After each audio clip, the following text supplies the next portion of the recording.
Good morning, everyone. This is Sarah, and it's time for our live video chat. Did you know that today is February 20th and it's National Love Your Pet Day? And I always think about dogs and cats, but you know what?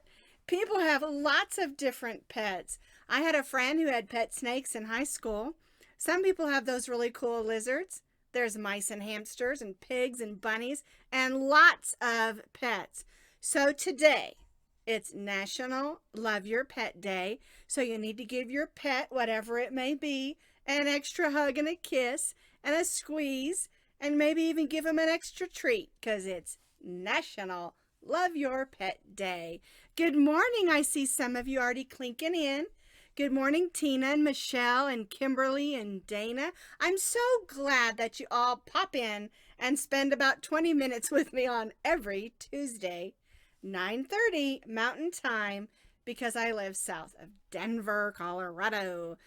We have a snowy, blowy couple of days, and we haven't had the snow. We need the snow, so I'm really, really happy that we have the snow. I see some more of you popped in.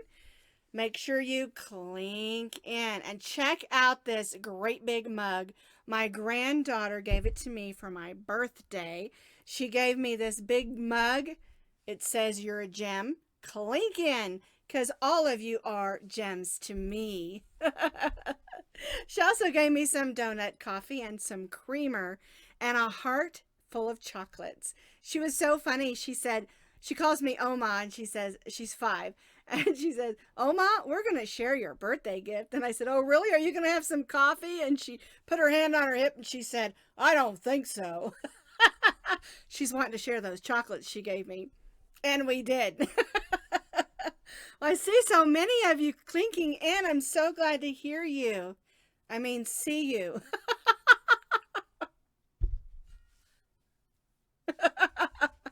Let's see. We've got Fotini and April and Denise, Melody, Tammy, Alexandra. Oh my goodness, Aurora. So many of so good and wonderful to see you.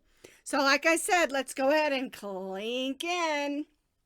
And if you didn't hear me at the beginning of the video, today is National Love Your Pet Day. So make sure you give your pet a little bit of extra love. Now, I've got a couple of questions to answer before we get right into our discussion about post stitches. And I do get a lot of questions about post stitches because they can be very confusing. And then once you figure it out, it's super duper easy. So anyway, one of the questions was, we had last week about having wrist pain, and I showed you the band that I wear sometimes. It's up underneath a pile of yarn. Well, I ordered online this neat mouse pad. And you can see it's got got gel in there. And it was really inexpensive. I actually ordered 2 of them off eBay.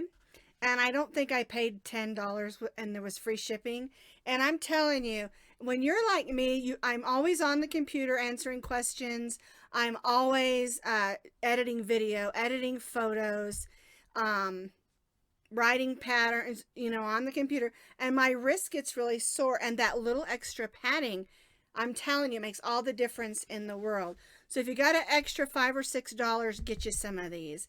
And I ordered it off eBay. I don't remember the name, but I got 2 of them and they were less than $10. I'll put it that way. All right, so that was one of the questions that I had to answer. The other question that I had was, do I prefer a chunky yarn over, say, a worsted weight or smaller yarn? Because I do a lot of my patterns in chunky yarns. And the truth of the matter is, I love chunky yarn. The more thick the yarn, the more I love it. And part of that is because I love a big chunky hat or a big chunky blanket. And also, when you make something out of big chunky yarn, it gets finished a lot faster. And you can even ask my husband, I am not a patient person. I have to work really hard at being patient. Hi, Susie. Hi, Kimberly. Did I miss you guys?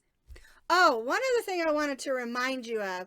3 of the winners' gifts, the gift cards and the yarn that we were giving away for my birthday, 3 of them have been mailed out. You should be getting those shortly.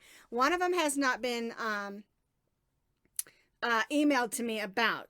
So, and I can't remember the names on the winner. So what I want you to do is, if you think you're a winner, just go back and look at last week's Facebook Live here or on YouTube, because I've got the winners at the beginning and at the end of that video. So you just have to look at the beginning of it and see if your name is on the list, and then email me, because I've got one more winner that hasn't emailed me yet. All right, that was the other thing. All right, so let's get right into our discussion, because I've got a table full of things to show you. And I'm going to go ahead and click down over to our top cam, and I'm going to scoot over a little bit. There's my pooches. They're telling you it's February 20, National Love Your Pet Day. And I'll move that out of the way. And I've already got a couple of rows of double crochet stitches stitched for you. And so today's discussion is on what is the post stitch and where do you put it. And I made it with this nice big yarn so that you can see. Now last week we discussed about the top stitches. Here's the top of your stitches. You have a front loop, which is the one that faces you, and you have a back loop, which is the one that faces away. But what if your pattern tells you to stitch in the back post stitch? Well, what that means is the part of the stitch that's down here, these are the posts. And when you stitch through the front, it's a front post. When you stitch through the back, it's a back post. And I'll show you how to do that. I'm going to go ahead and turn my work. I've got my chain 3 there. And I'm going to go ahead and just stitch a double crochet right in that next stitch.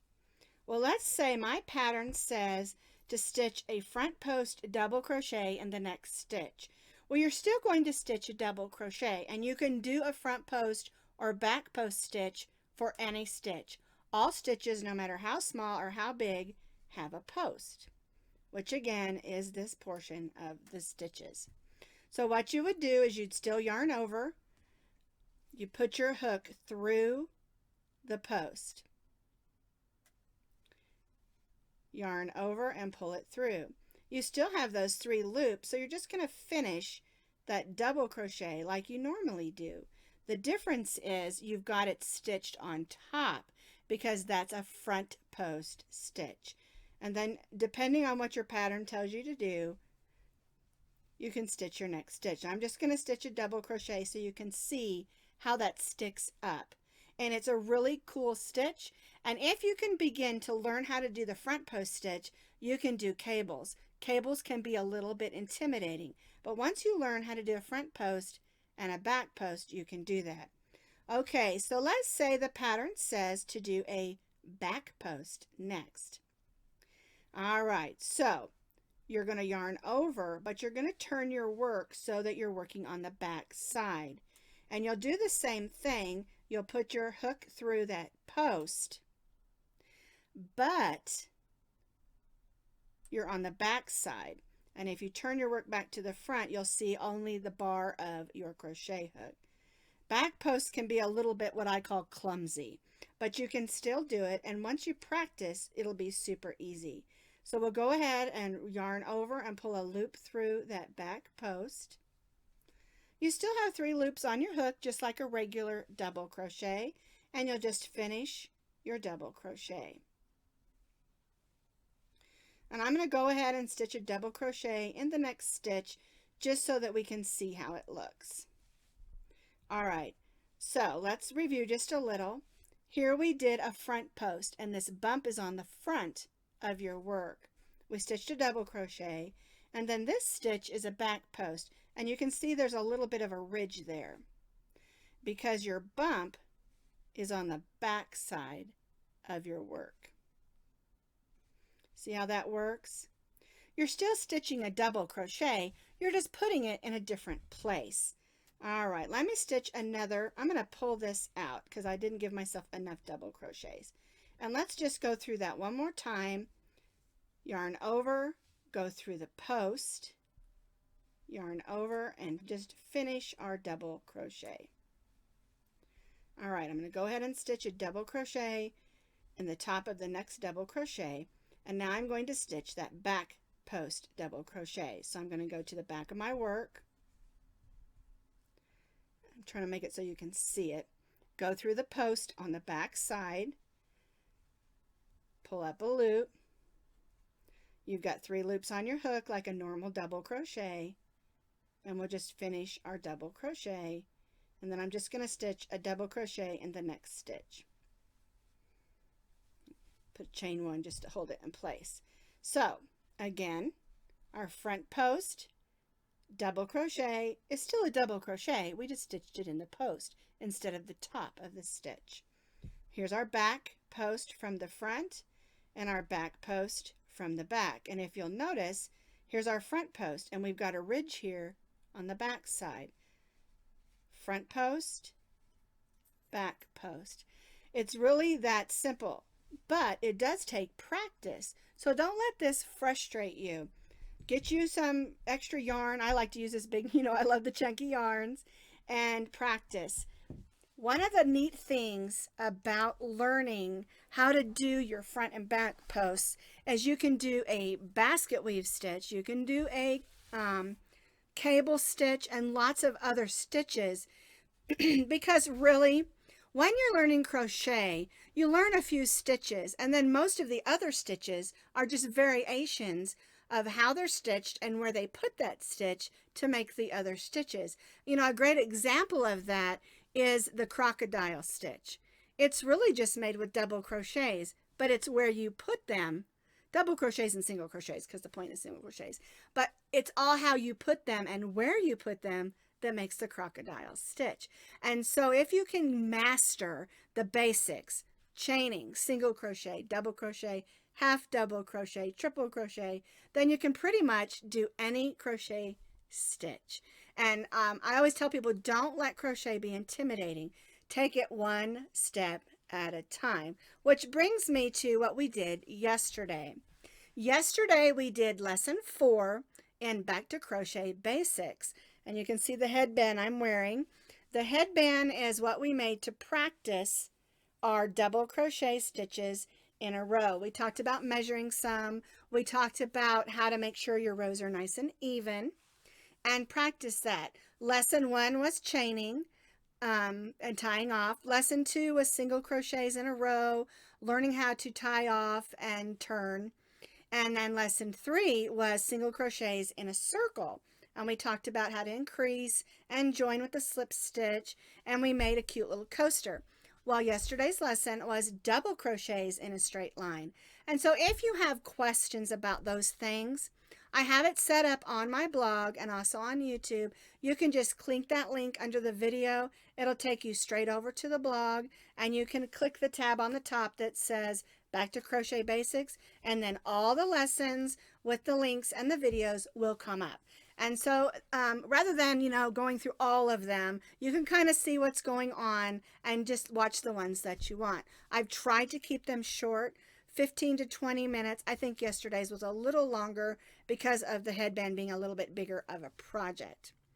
Then we're doing these every 2 weeks, and then the next lesson is going to be double crochet, how to double crochet in the round and joining. We're going to make a cute little basket for Easter. So that's a lot of fun, and I'm having a lot of fun teaching that class, and I hope that it's something that you can use, and maybe as a refresher course for some of you that have been crocheting for a long time, and you might even learn something new, because, I don't always do things according to tradition.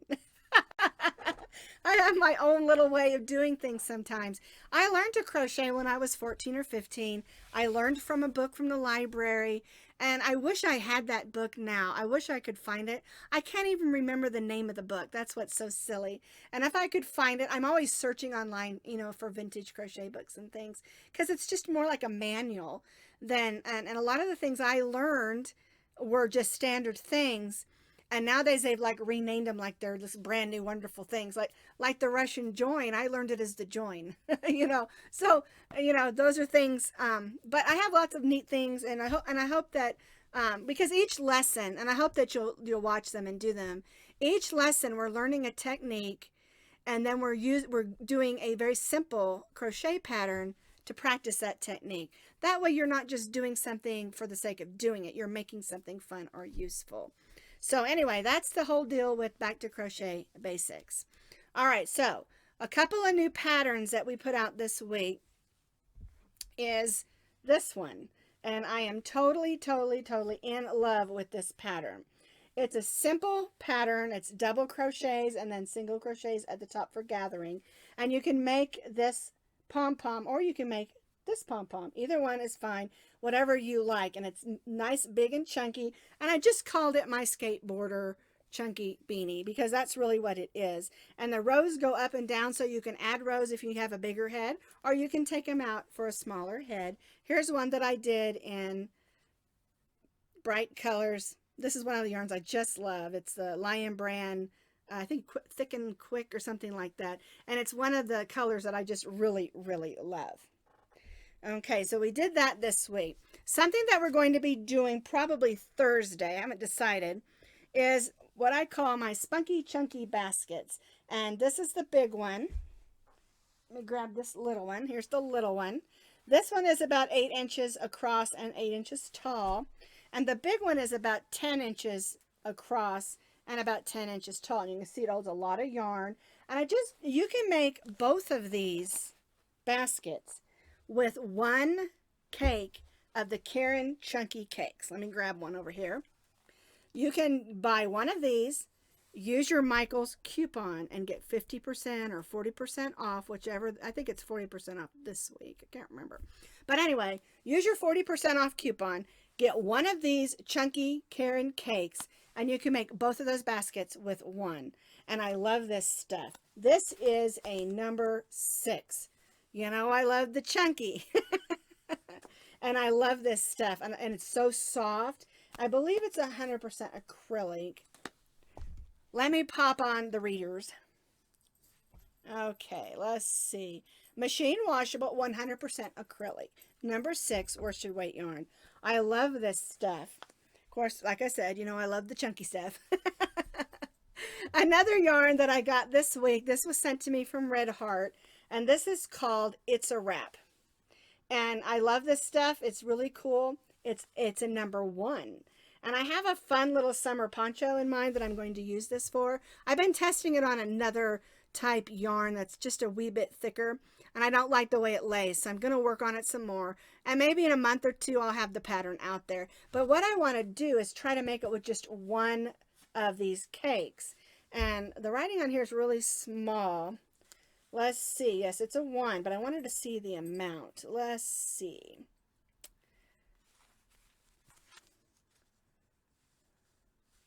Now, one thing to remember, this one does have a die lot. Some of them don't.